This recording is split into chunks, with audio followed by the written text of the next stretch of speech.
Okay, good morning, everyone. Kempo is still at the Tibetan Meditation Center in, is it Frederick, Maryland, Gretch? Yeah, thank you. Thank you. Let me see if I have anything from him before we start.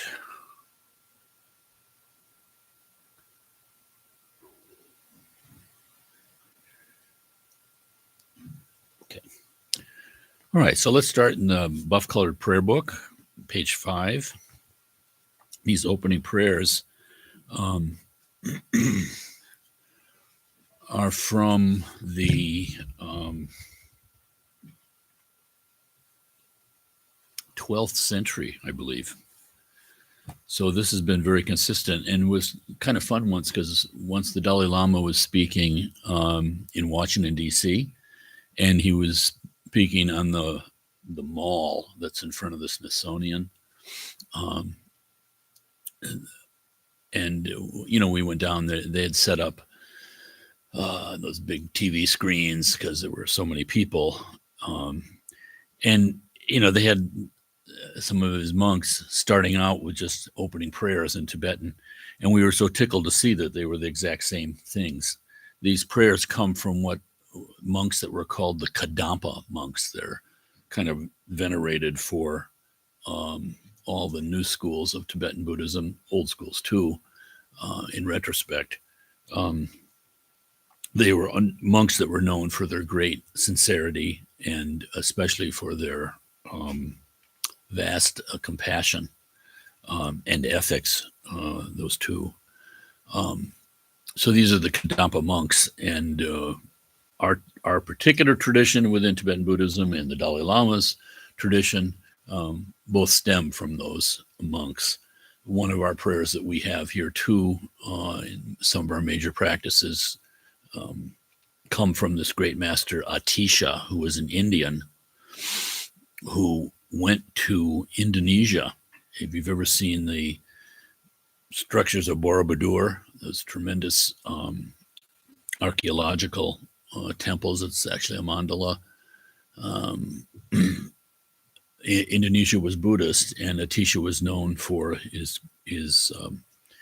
sort of sincerity and effort in seeking out the teachings. Went from India to Indonesia, can you imagine, in those days, and studied with a great master there, came back to India, and eventually came to Tibet. So he's known as the kind of like the second Johnny Appleseed of Tibetan Buddhism. The Dalai Lama's traditions, our traditions, some others all come from what's called to be the second great wave of Buddhism coming from India to Tibet. So anyway, that's just a little bit of a background, but let's recite the prayers together. Page 5. With all enemies who hate me, hinders who harm me, and those who obstruct my liberation and omniscience foremost, may all mother sentient beings equal to space have happiness, be free of suffering, and quickly attain precious, unsurpassed, perfect, complete enlightenment. With all enemies who hate me, hinders who harm me, and those who obstruct my liberation and omniscience foremost, may all mother sentient beings equal to space have happiness, be free of suffering, and quickly attain precious, unsurpassed, perfect, complete enlightenment. With all enemies who hate me, hinders who harm me, and those who obstruct my liberation and omniscience foremost, may all mother sentient beings equal to space have happiness, be free of suffering, and quickly attain precious, unsurpassed, perfect, complete enlightenment. To this end, I apply my body, speech, and mind to virtue until Buddhahood.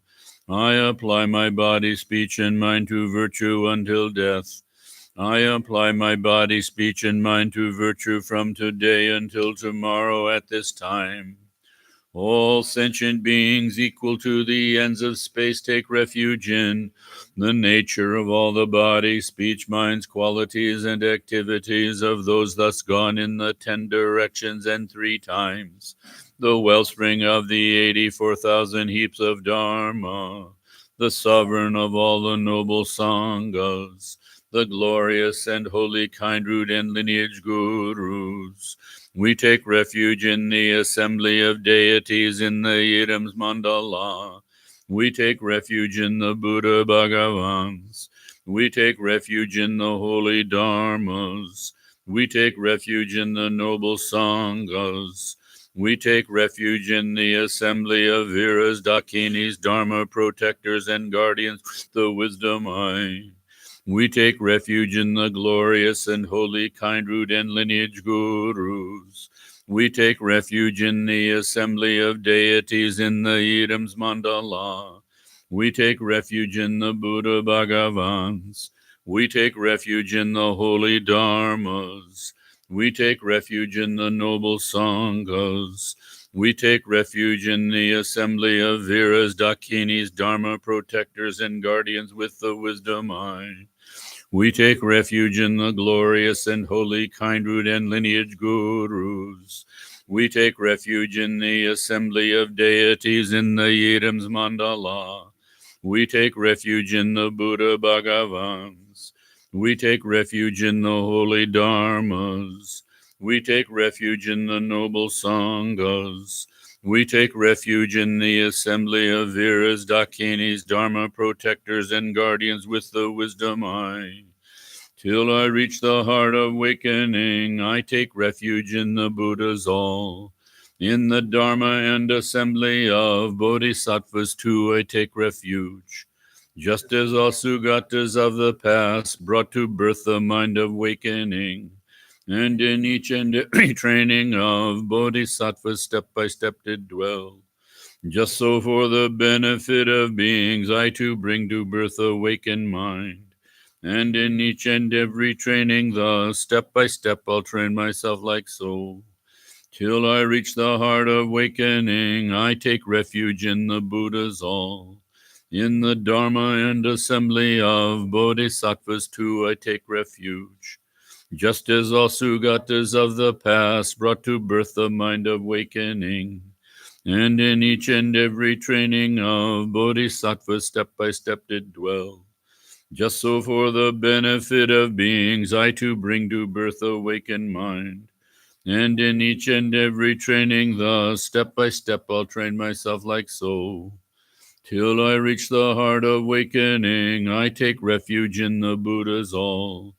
In the Dharma and assembly of Bodhisattvas too I take refuge. Just as all Sugatas of the past brought to birth the mind of awakening, and in each and every training of Bodhisattvas step by step did dwell. Just so for the benefit of beings I too bring to birth awakened mind, and in each and every training thus step by step I'll train myself like so. In the Buddha, Dharma, and assembly excellent, I take refuge till I come to full awakening. By the merit of my deeds like generosity, may I achieve Buddha for being's benefit. In the Buddha, Dharma, and assembly excellent, I take refuge till I come to full awakening. By the merit of my deeds like generosity, may I achieve Buddhahood for being's benefit. In the Buddha, Dharma, and assembly excellent, I take refuge till I come to full awakening. By the merit of my deeds like generosity, may I achieve Buddhahood for being's benefit. May all mother sentient beings equal to space have happiness and the cause of happiness. May they be free of suffering and the cause of suffering. May they not be separated from the happiness free of suffering. May they abide in equanimity, free of attachment and aversion to near and far. May all mother sentient beings equal to space have happiness and the cause of happiness. May they be free of suffering and the cause of suffering. May they not be separated from the happiness free of suffering. May they abide in equanimity, free of attachment and aversion to near and far. May all mother sentient beings equal to space have happiness and the cause of happiness. May they be free of suffering and the cause of suffering. May they not be separated from the happiness free of suffering. May they abide in equanimity, free of attachment and aversion to near and far.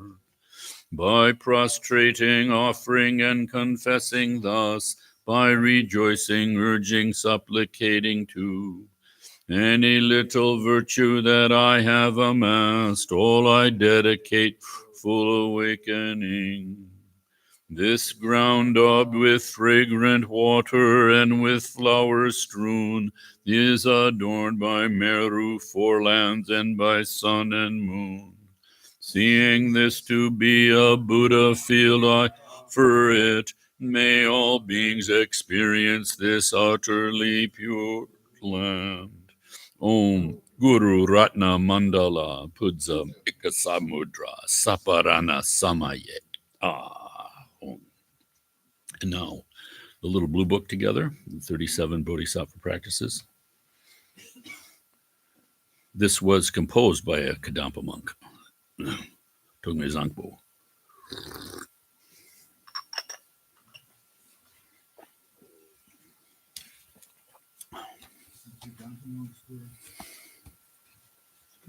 Tibetan.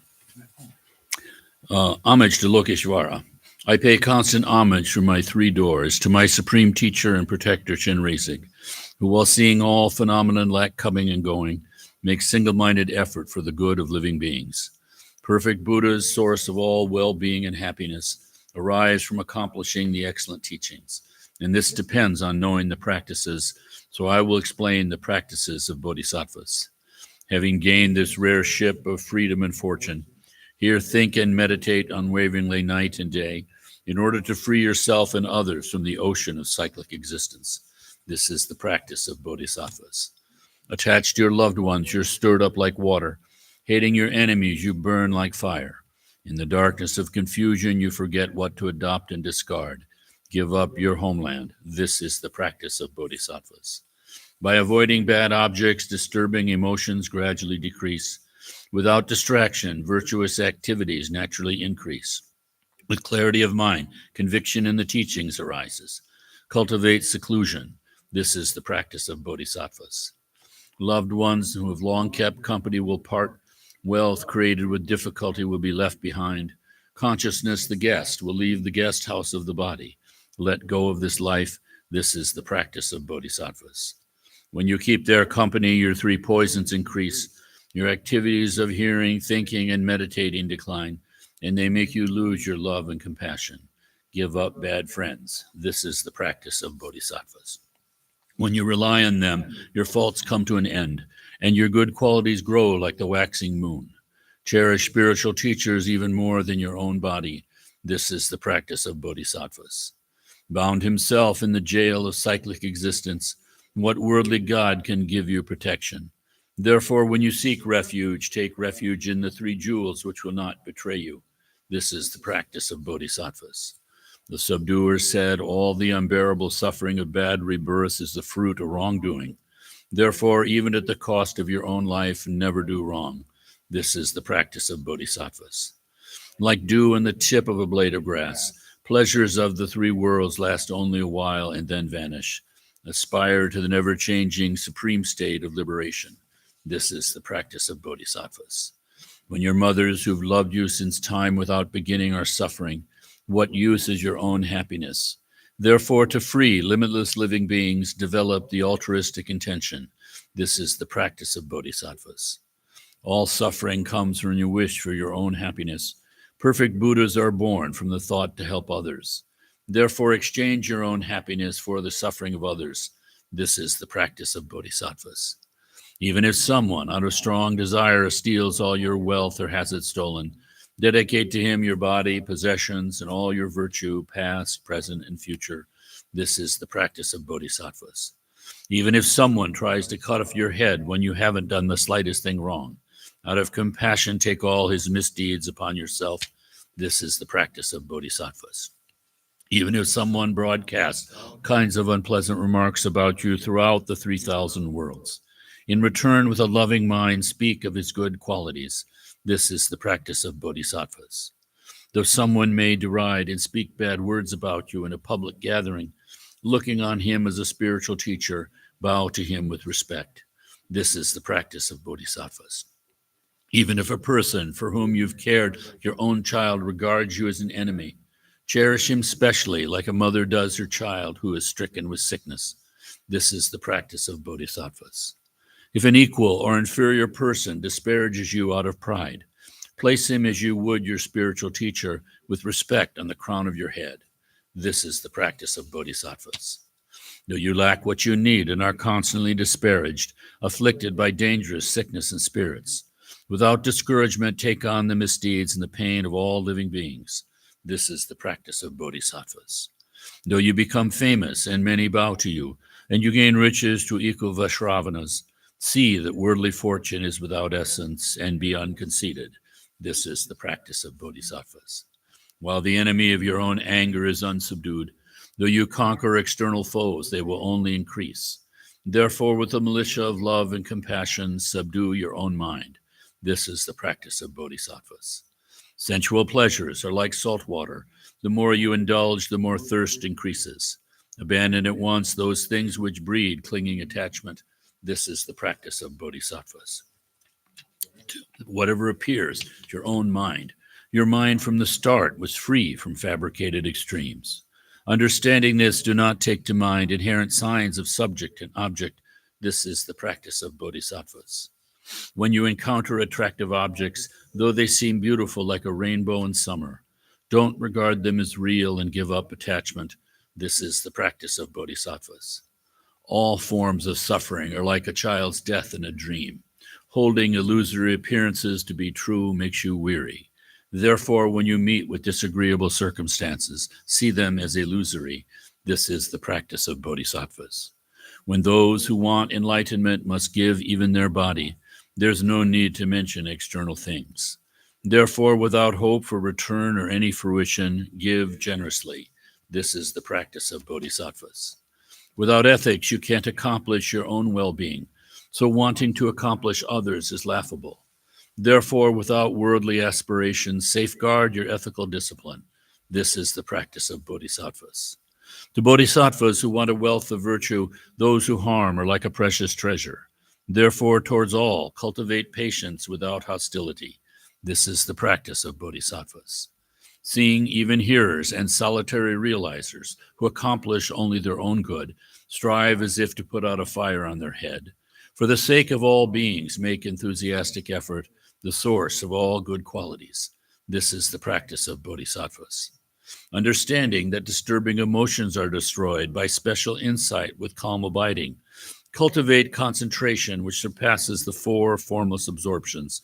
This is the practice of bodhisattvas.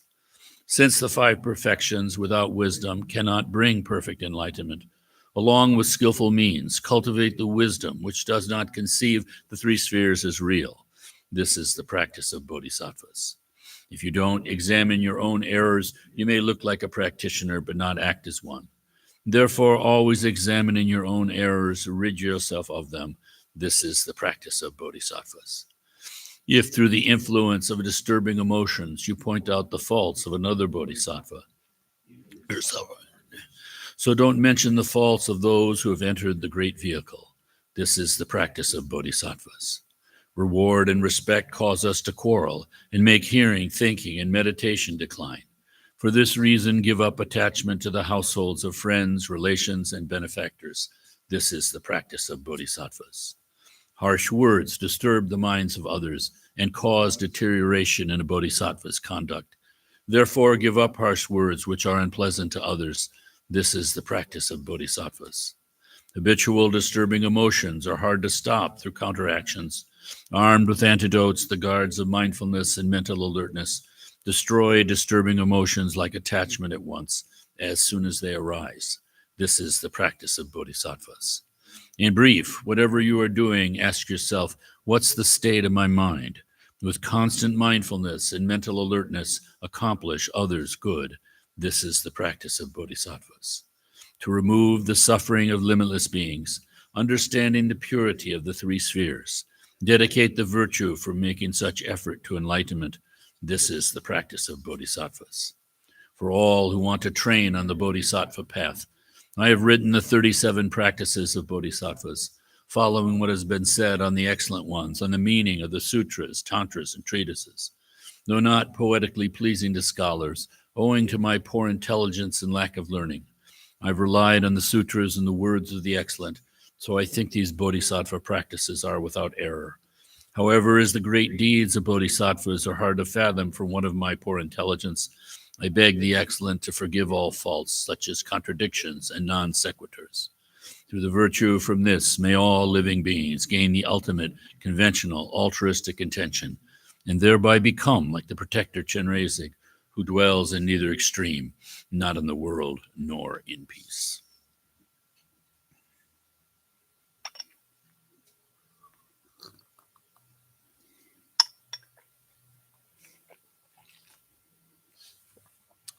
So good morning, everyone.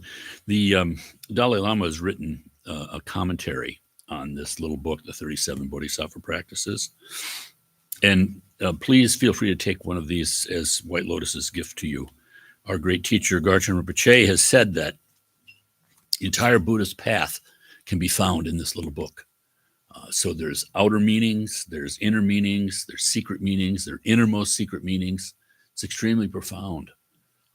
But it's very wonderful because it has a minimal number of kind of like technical terms, but things that you can easily explore and understand. But it's just such a great example of the situations that arise during the day.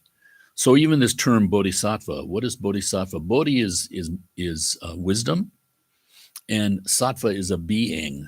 It's translated two different ways. Most of the world translates as being. So a wisdom being is a bodhisattva. The Tibetans translate sattva as a warrior. So it's a wisdom warrior.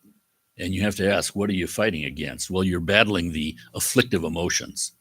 Now understand, not the emotions themselves.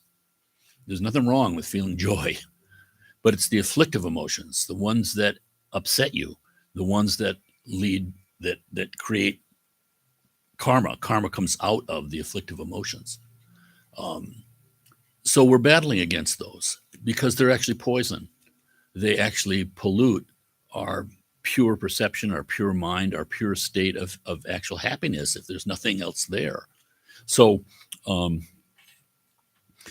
these terms are very, very helpful because they've been refined literally over 2,600 years. In Tibetan and Sanskrit, I don't know either language, but my daughters do. Each syllable has meaning, and it's very helpful to us because, we have to use English, of course. Nothing wrong with that. But English meanings, words have their own inherent meanings too. They're kind of flavored. Whereas the Sanskrit and Tibetan, Dharmic Tibetan, were consciously evolved to have specific meaning without that kind of baggage. And that's very helpful in clarifying your mind and in practicing. You can abandon things that aren't helpful and you can adopt things that are helpful.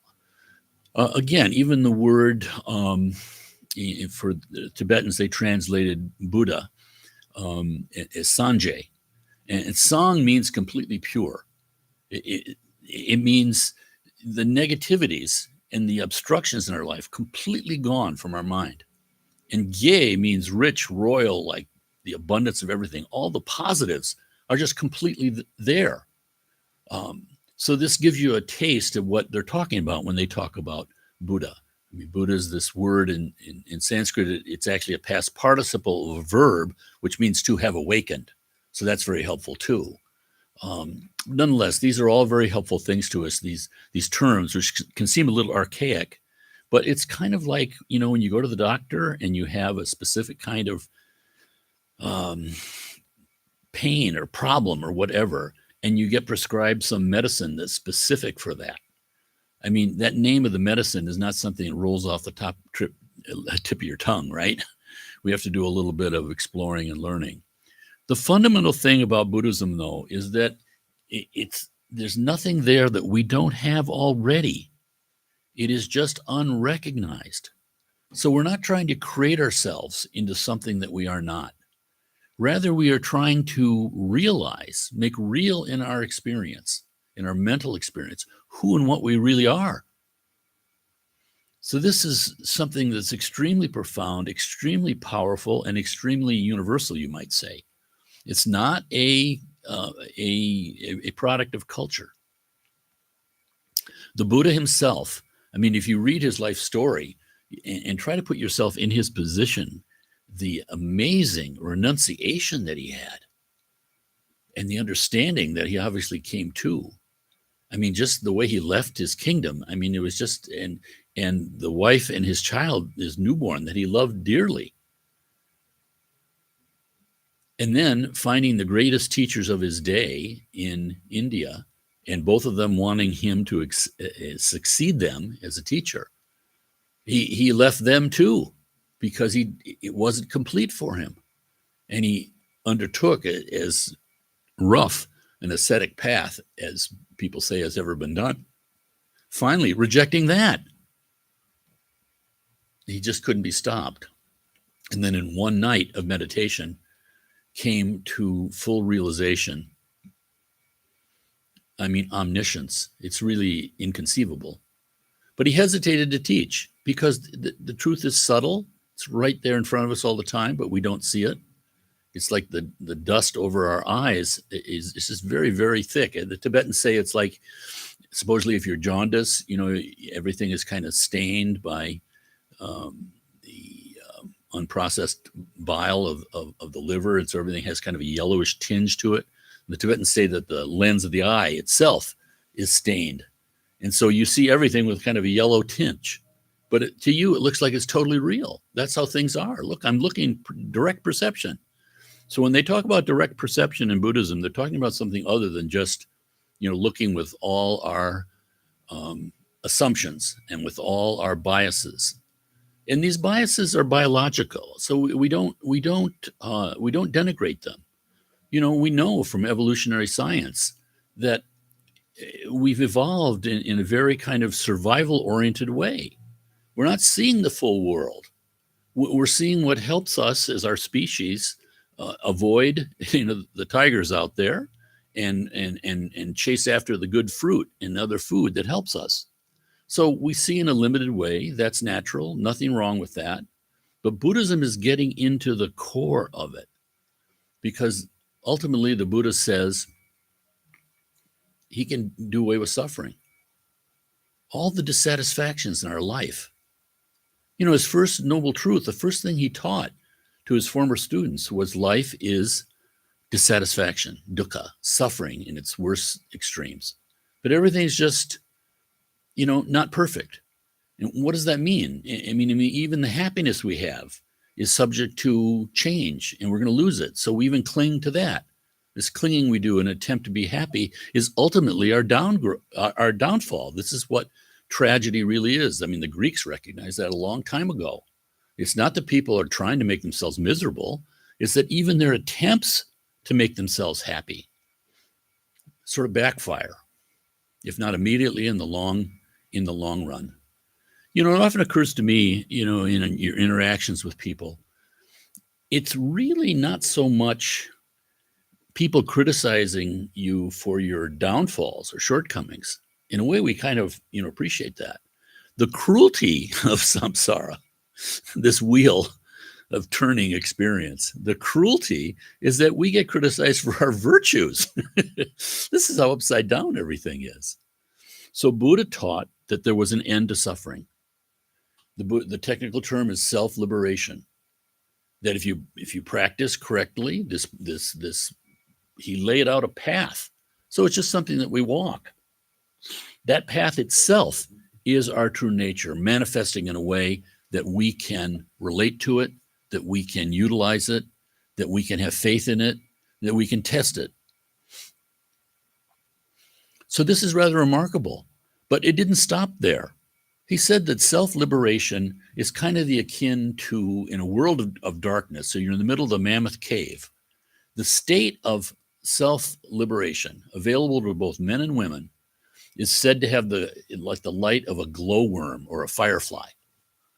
Compared to the darkness, it's just like radically different, radically pure, radically valuable.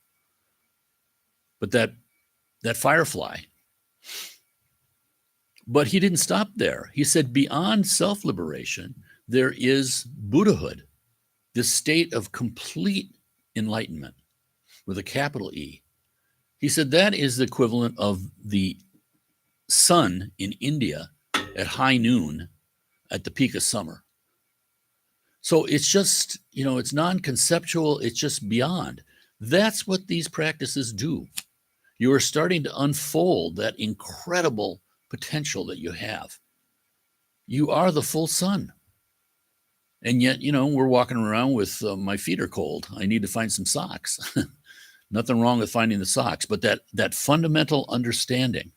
So the Dalai Lama has written, for instance, an introduction to the Tibetan Book of the Dead, which, by the way, tells you how to die, tells you how to come to enlightenment at the moment of your death, tells you how to come to enlightenment if you kind of flub it a little bit in the time of great potential after death, before birth. And then, of course, tells you how to come to enlightenment during birth, too. So it's very valuable. These are Dalai Lama teaching. This is an introduction to the Tibetan Book of the Dead with all of those kind of instructions and practices. But he's teaching on what's called the Great Perfection, Dzogchen in Tibetan.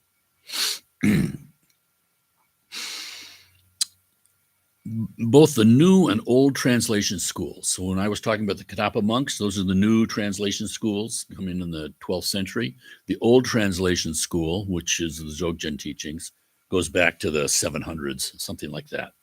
And Dalai Lama says, both in the new and old translation schools, the actualization of inner radiance, the point at which all our gross consciousnesses and energies have been dissolved, is the primary intent. This is the essence of the Great Perfection practices. Of the Nyingma tradition, of the union of emptiness and luminosity based on the sameness of samsara and nirvana practices of the Sakyas, another school, of the great school seal, the Mahamudra practices of the Kagyu, that's us, and the indivisible union of bliss and emptiness practices of the Geluk, that's the Dalai Lama's tradition.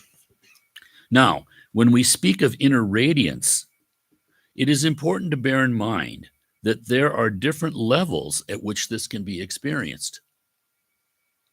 And in addition, there is one important difference between the Dzogchen view of inner radiance and that of the new translation schools. So first of all, this is so important to bear in mind. There are different levels at which this inner radiance can be experienced. We are experiencing it right now. All of these figures are not like, sort of created by some master marketer or something, or some guy that's selling something. These Buddha figures that you see are all the inner radiance as experienced by great masters and then transmitted so that we can go there, so to speak. As with the view of emptiness, the experience of inner radiance can be of different types. The experience of inner radiance, as described in the new translation schools, is affected only subsequent to the dissolution of all the gross levels of conceptual elaboration. So our thinking mind, right?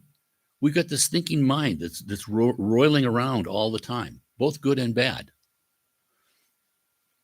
Rinpoche said that the different schools of Buddhism, not just Tibetan Buddhism, but all the Buddhists, and to some degree, even all the religious traditions, are like different facets of a great jewel.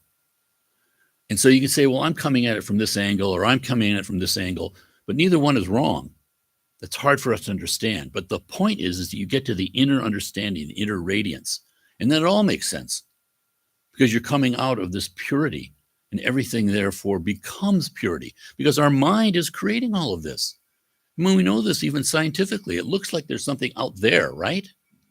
But we know that that's something we're experiencing in our mind itself. All right.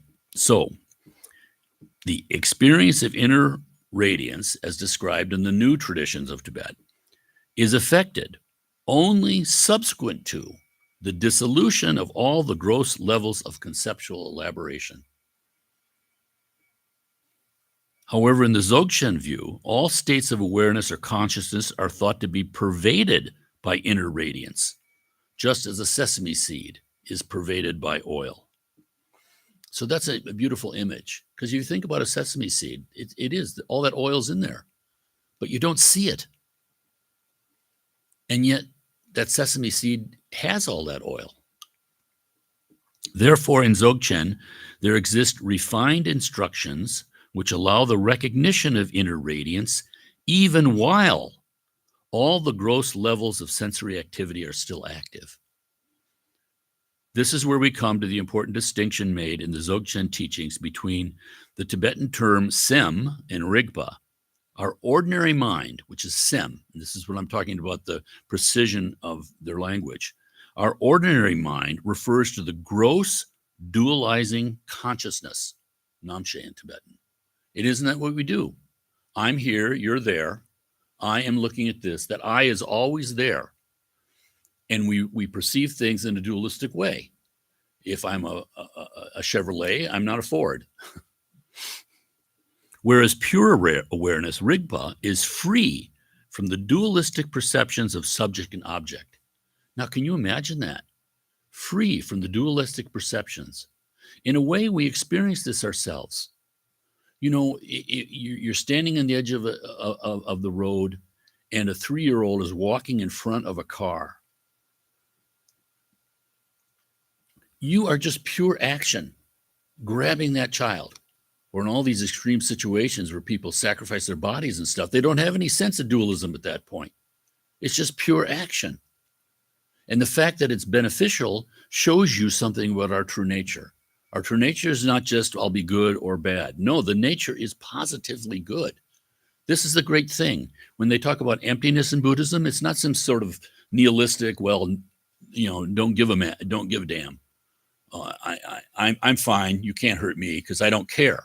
No, it's like the infinity of caring leads you to forget yourself, and therefore you don't have any suffering yourself because that self is gone.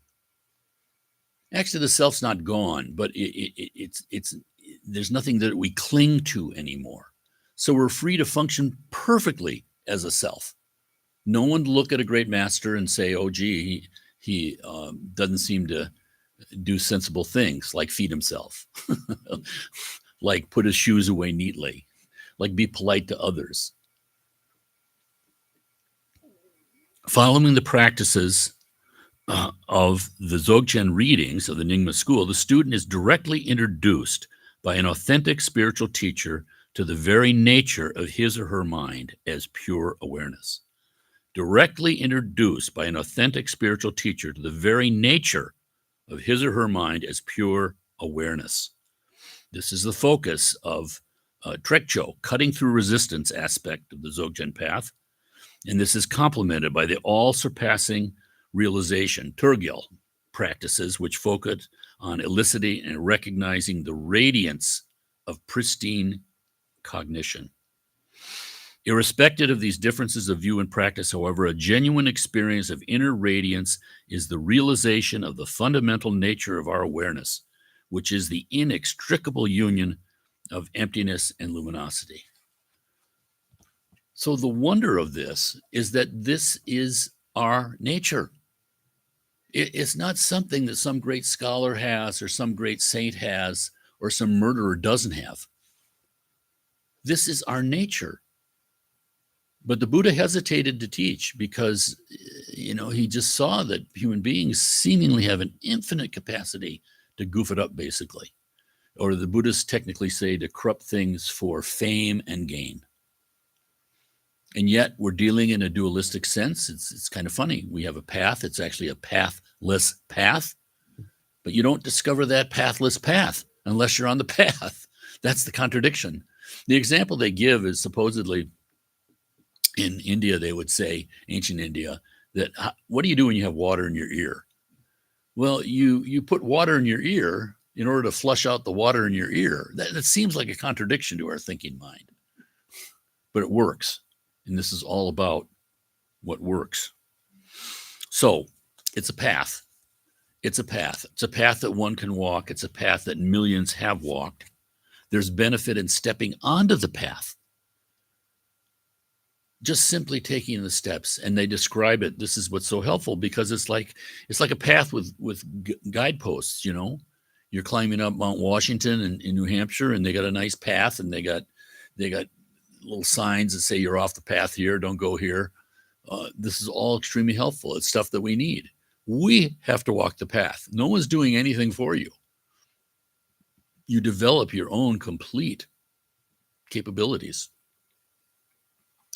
So in Tibetan Buddhism, there's this body of practices that are called the Nundro, which means go before. Because you might say there are different kind of styles or levels of practice. There's just, again, one practice, but different facets, right, of this great jewel. There's the practices of self-liberation, which are just basically just staying away from the stuff that creates trouble. My anger always makes trouble for me karmically. Even if I don't see it right now, it will down the road when that enemy takes his revenge on me 10 years from now. So you learn to stay away from the afflictive emotions. Again, leading to self-liberation, the glowworm. But for the Bodhisattva path, there's the conventional Bodhisattva path, which is called the path of the perfections. This is what the Dalai Lama teaches. The perfection of wisdom. Then this is called the Mahayana, because it takes you all the way to Buddhahood. But then there's the unconventional or extraordinary Mahayana, which is called for us Vajrayana, the diamond path. This is where we actually recognize ourselves as a Buddha and practice out of that. So in a sense, you start out with the perfection of wisdom. We're down here as ordinary human beings, right? And we're perfecting. We're going higher, higher, higher, higher until we get to Prajnaparamita, the perfection of wisdom. But because we are Buddhas right now, if you have confidence in that, even enough confidence to give it a whirl, you can actually practice not the path of perfections, but the path of pure perception. So you can start up here as a Buddha, even if it's imaginary to begin. And we practice out of that. And so we come down to the same level of understanding, but instead of calling the perfection of wisdom, now we call it yeshe, primordial wisdom. Primordial wisdom that was always there. So it's not invalid for us to act as if that's what's motivating us. So these Nundro practices are the practices that train the mind to start to practice these kind of extraordinary practices. And it starts with a recognition of the precious human body. So let me just read a little bit from Thinley Norbu Rinpoche, who's passed away, who was Lama Tarchin's teacher, and it was the son of Dudjom Rinpoche. So again, these names, if you're like me, when I came across this, these names mean nothing. And if anything, just kind of I get them all mixed together in my mind. It's okay. So this is the precious human birth. First, the contemplation on the difficulty of obtaining a precious human rebirth. The eases and attainments of this precious human rebirth are extremely difficult to find. When samsara starts with the delusion of sentient beings, alaya is the basis of all ordinary phenomenon. So what he's talking about here is levels of consciousness, levels of mind. Buddhism talks about the sensual consciousnesses, the eye, ear, nose, tongue, body, like we all recognize. Then there's a sixth level of consciousness, which is the mind. meaning our conceptual mind, or like the Dalai Lama quoted, Sem in Tibetan, the ordinary conceptual mind, the stuff that we're, when we sit down and try to meditate, torments us, banging around in our heads, all these thoughts. Then there is, I'm jumping now from the 6th level to the 8th level. The 8th level of mind is called the alaya. Now, strangely, this is how it works. You've actually heard that term already. Himalaya, the Himalayan mountains. Himal is snow. Alaya is storehouse. So the storehouse of the snows are the Himalaya. That's where all the snow is. So the alaya is the storehouse of the mind, conscious and unconscious, generally unconscious. Everything that you've collected in all of your lifetimes, every thought, every reaction, every motivation, it's all there, infinite. So that's the 8th, right? Between the 6th and the 8th, there's called the manas, and it means like a conveyor belt. So we have our 6 levels of consciousness, thinking mind. We've got the pure experience of our senses, right? And then all those things, all those impressions are being transmitted like a belt up to the alaya store consciousness. They're all there. And so too, all those seeds stay stored in our consciousness when the conditions are right below. So let's say that I have a long experience of being tormented by rhinoceros. You know, I've been living for centuries on the plains in Africa, and I'm scared of rhinoceros. I have all these seeds up in my alaya consciousness of look out for rhinos. Now, on my conscious level, with my 6 levels, my thinking mind and my perception, I have a perception with my eye consciousness of a rhinoceros. Well, what happens? My thinking mind, first of all, goes, uh-oh, that's a rhino. I recognize it as a rhinoceros with my conceptual mind. Those seeds trigger in the alaya consciousness fear, and suddenly fear it manifests in your thinking mind. So this is what he's talking about. There's a storehouse of potentialities in each one of us all the time. As previously explained, when samsara starts with the delusion of sentient beings, alaya is the basis of ordinary phenomenon, and it's unconscious. We don't see the basis of our own phenomenon. Kunzang never abides in alaya. Kunzang is the primordial Buddha, means pure from the beginninglessness. Kunzang never abides in alaya and is thus forever sublime. To describe this in relation to the condition of human birth, in the alaya consciousness, pure wisdom, vital energy, and impure karmic vital energy are dormant. When the alaya is not transformed into the stainless dharmakaya of our true nature, pure wisdom, vital energy is dormant, and impure karmic vital energy arises or moves. That's our situation right now. This tremendous, vast potential that we have is dormant in our mind. But the karmic energies are all there. All our habits of mind, lifetime after lifetime after lifetime, inheriting it right now. Then one mind becomes dualistic mind, and that's what we do. This is the basis of the mind of ordinary beings, which creates deluded phenomenon. In the first instance, the objectifying mind that creates objects arises so that the outer phenomenon of all form, sound, smell, taste, and touch appear, including all outer elements of rivers, mountains, trees, and all male and female beings. Then in the next instant, the analytical mind arises that perceives these phenomena as pleasing or displeasing and creates attraction or aversion towards objects. Then the various karmic habits of subtle mind become grosser and grosser. But Kunzang, the pure from the beginninglessness nature of our Buddha nature, never wavers from his unwavering state. And that is why Kunzang is called the primordial Buddha. So one little verse.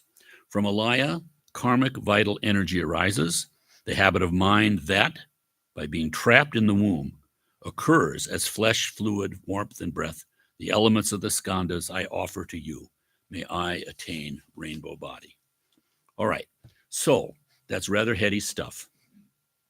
And I've been criticized in the past that someone asks me what time it is, and I start trying to describe how a watch is constructed. It's a fault. I blame I blame my parents. I'm Irish. I got the gift of gab.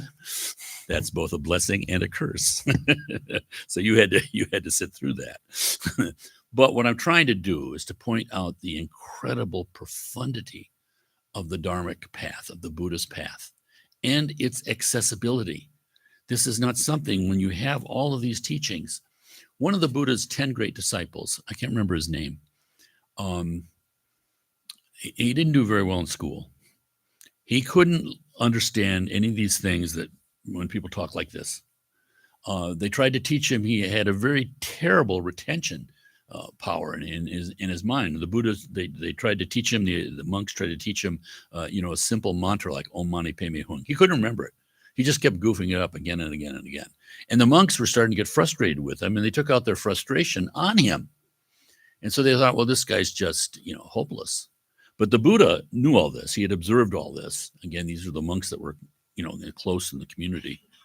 And so he called the man to come see him. And he said, here's what I want you to do. The temple over there, it gets a little bit dusty here, India, in the summertime. I want you to sweep. I want you to sweep the east side of the temple. And when that's done, you go over and do the west side. Okay? But I need that temple clean. Can you do that? Yes, I can. So he's in the temple and he's sweeping. He sweeps the east side, perfectly clean. Goes over the west side, sweep, perfectly clean. Thinks, damn, I'm done. Turns around, the east side of the temple is dusty again. The Buddha's doing this with his mind projections. So he goes over and he's sweeping the east side again. Now it's clean, right? Looks over, the west side has dust. He's going back and forth. But he keeps at it. For some reason, he had the confidence that the Buddha would not trick him and that this was his beneficial practice. So he just kept going at it like this. And I don't know for how long that happened. But eventually he had the idea. It just dawned on him. He had a realization that he was just removing the limited understandings of his mind, the limited perceptions of his mind. And he came to full realization. So he became one of the 10 great disciples of the Buddha. My point is that there are no qualifications for this. As human beings, we are fully qualified. So it simply comes down to the practice, and as it turns out, it's the practice of great, vast loving kindness and compassion, practicing an objectless compassion. It doesn't mean that you don't put the criminal in jail, but you're not doing it with hatred anymore. When you feel the compassion towards, the flea, then, you can work on that. And better when we feel our hatred towards different situations. We're training ourselves to recognize that as it is and not to try to sanctify it or make excuses for ourselves. Rather, we purify. It's all so completely available to us. And we have this incredible structure of these teachers, and really, truly great teachers. So it's an exceptionally valuable opportunity. And that's why it starts out with the precious human life. If you think about all these forms of existence, it's said that the human being has the right combination of dissatisfaction and yet opportunity.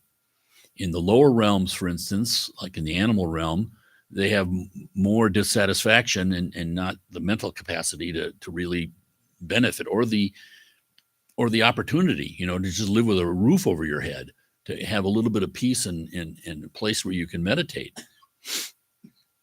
In the higher realms, the Buddhist has higher realms, God realms, or sensual God realms, sort of like the ancient Greeks. Things are too good. When my life's going great, I'm not thinking about my shortcomings and what I need to purify them. So we have a tremendous opportunity. It's said that the preciousness of the human life compared to all the existences in the universe, it's like throwing a handful of dried barley corns on the side of a wooden barn. The number that stick is like the precious human life compared to all these other ones that have Buddha nature, but just have lots of obstacles to try to realize it, even if they know of realizing it. So the path that's laid out for us is first hearing. You hear about these teachings. And then the second level, and this provides a certain level of peace in your mind. If you're like me, because you're looking around and the whole world likes, it's like Woody Allen said, well, it looks like, first we suffer, then we die. That's it. If you have that kind of attitude, it's like to find that there's a path out of that. There's a certain stability and bliss and happiness in the mind just for knowing that, even that there might be a possibility of it. But then the second level is where analytical, where you're actually looking into this. My teacher said, gee, anger is trouble. Better not to have anger. And you think, is that really true? Some guy cuts you off in traffic, and what are you doing? You're shouting at him, you SOB, and you flip him the bird, and you're thinking in your mind, I want you dead. That's the extreme, but that's how it goes. But you're thinking, oh, no, he told me I should not be practicing. I should be practicing patience. Patience is the antidote to anger. So I need to be practicing patience. That's what the Dalai Lama teaches. So you start practicing patience. And then what happens? Well, you start to change. You see the change that you're affecting in your own mind, your own conscious mind, your own conceptual mind. So what happens? You're cut off in traffic. Well, you're still flipping the guy the bird. You're still saying, I want you dead. But in your mind, you're no longer thinking, let's say other way around. First thing that goes is the outer, you're not flipping the bird anymore, but you're still saying, I want you dead. And you're still thinking, I want you dead in your heart. You just keep practicing patience year after year after year.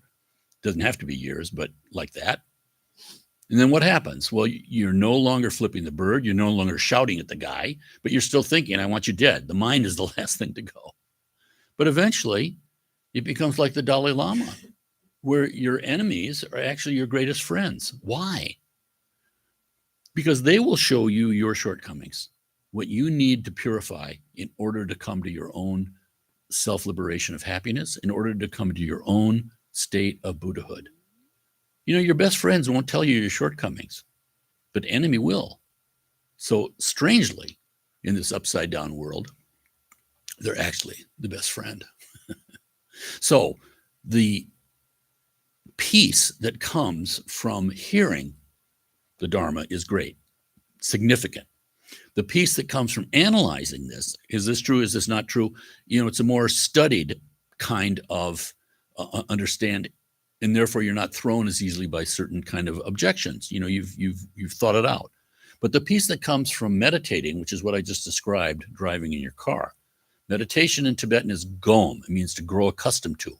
So it's not just crossing your legs and doing painful things, trying to sit still. But it's also in our daily life. Growing accustomed to what? To the practice of our true nature, which we call virtue, as it manifests in our tough lives. All right. So again, I just had kind of like a torrent of words this morning. Forgive me for that. Any questions right now? Then we'll take a break.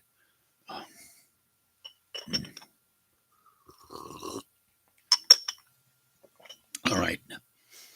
Put the duct tape over my mouth before I talk again. Let's take a break, and then we'll ring a bell and do a little practice together.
Thank you.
I'm sorry. I know. There we go. Now I can focus going on the crap that doesn't make any sense.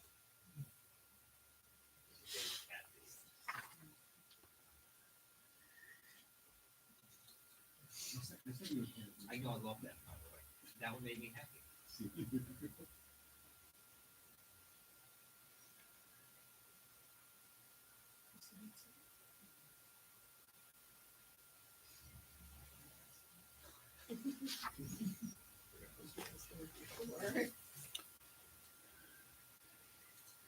Adrian, how's the farm?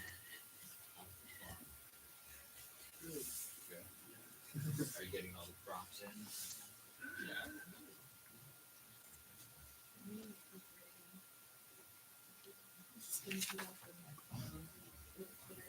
Oh, very cool.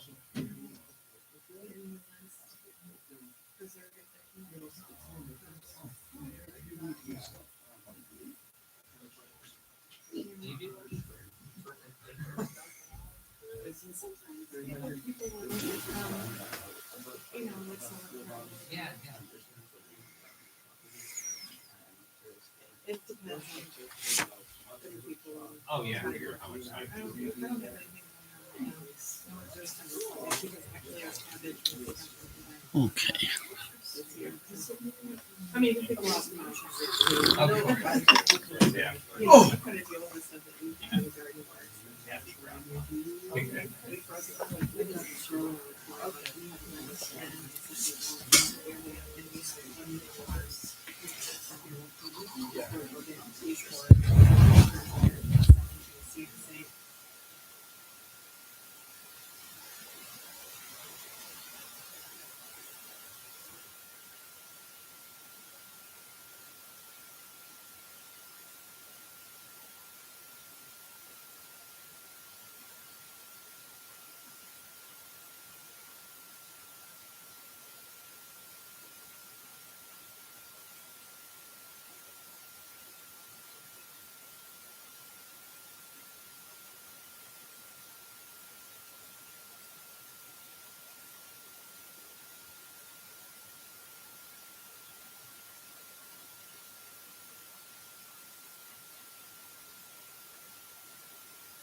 Okay, welcome back, everybody.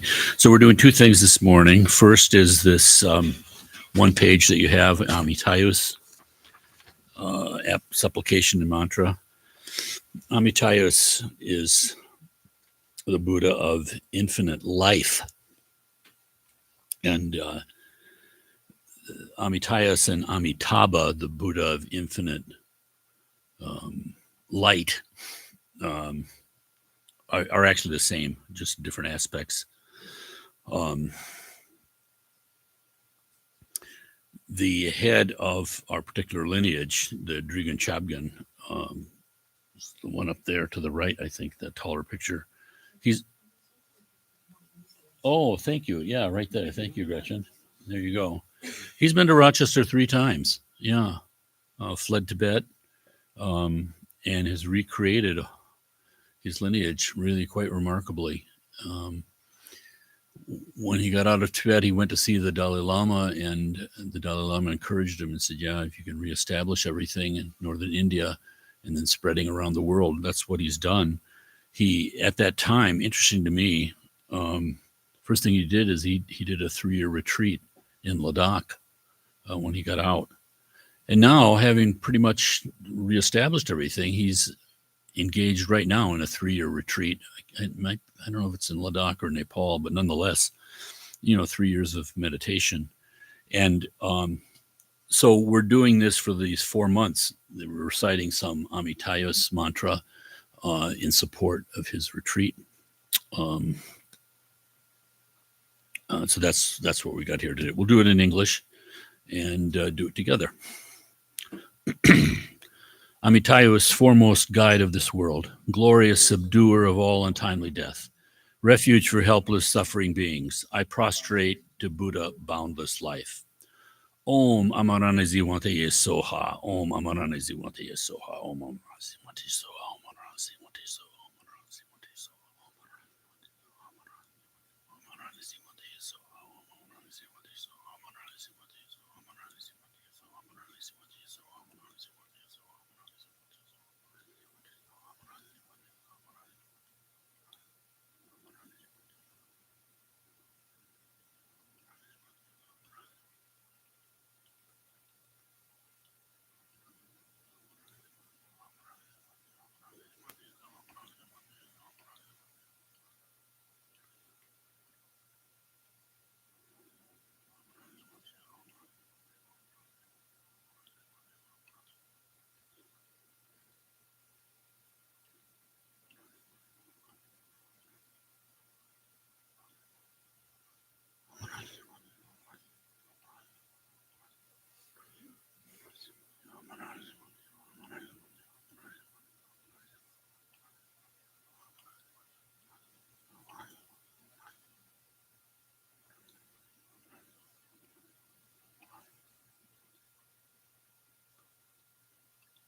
Om Amaranazi Wanda Yesu, Om Amaranazi Wanda Yesu, Om Amaranazi Wanda Yesu, Om Amaranazi Wanda Yesu, Om Amaranazi Wanda Yesu, Om Amaranazi Yesu, Om Amaranazi Wanda Yesu. Om Amaranazi Wanda Yesu, Om Amaranazi Wanda Yesu, Om Amaranazi Yesu, Om Amaranazi Wanda Yesu, Om Amaranazi Wanda Yesu, Om Amaranazi Wanda Yesu, Om Amaranazi Wanda Yesu.